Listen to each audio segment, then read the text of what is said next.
Let's see what you got. Well, you gotta do a little better. There you go. Yep, folks, that's a seal right there. Chloe, why don't you show them how they move, too? There's the baby.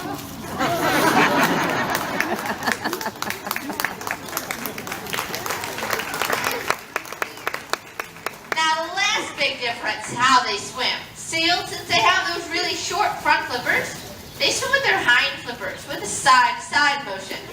Sea lions, on the other hand, they use their powerful, strong front flippers, much like you or I would do. Chloe here is going to take a lap around the pool. Notice how she takes one or two really good strokes. Then she tucks those flippers right alongside her, allowing her to become very streamlined. Now I know it's kind of hard to see Chloe in the water, you guys all up there. So hey Chloe, can you show everyone on land just how streamlined you can be? We need to work on your definition of streamlined. That kind of looked more like an airplane, didn't it? Alright Chloe, let's try this one more time. Streamline. There you go. Now our sea lions here, they're not swimming really fast because, well, they don't have to. They don't have any predators to be on the lookout for. But if they were out in the wild, they would have two different predators. One is a killer whale, and the other one is, oh, good. You guys know what the other one is. What is it? Sure.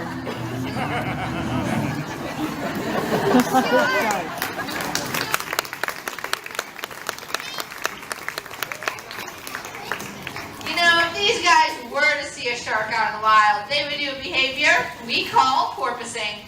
It's where they jump out of the water. It allows them to take a breath of air and keep on swimming. I also think it might confuse our predator a little bit, seeing that whatever they were chasing just kind of disappeared out of the water. Now, sea lions can reach speeds up to 22 miles an hour, and that is all because of their powerful, strong front flippers. Now, I told you earlier, these girls each weigh 200 pounds. All right, girls, how strong are those front flippers? Woo! Now, you guys might be sitting out there wondering how we get these guys to do these really cool things. Well, we use a technique called operant conditioning training. Simply stated, animal does something correct, they get a reward. In their case, most of the time it's going to be a piece of fish, because that's what they really seem to like. Yeah. So, for example, let's say I want the girls to turn around. They both did what I asked, so they both get their reward. Works out great when they do the right thing. But we all know that's not always the case. Sometimes, just like us, they might get the answer wrong and do the wrong behavior. Sometimes they swim off and ignore me, like I'm not even here. Callie hasn't done that at all throughout this show. No.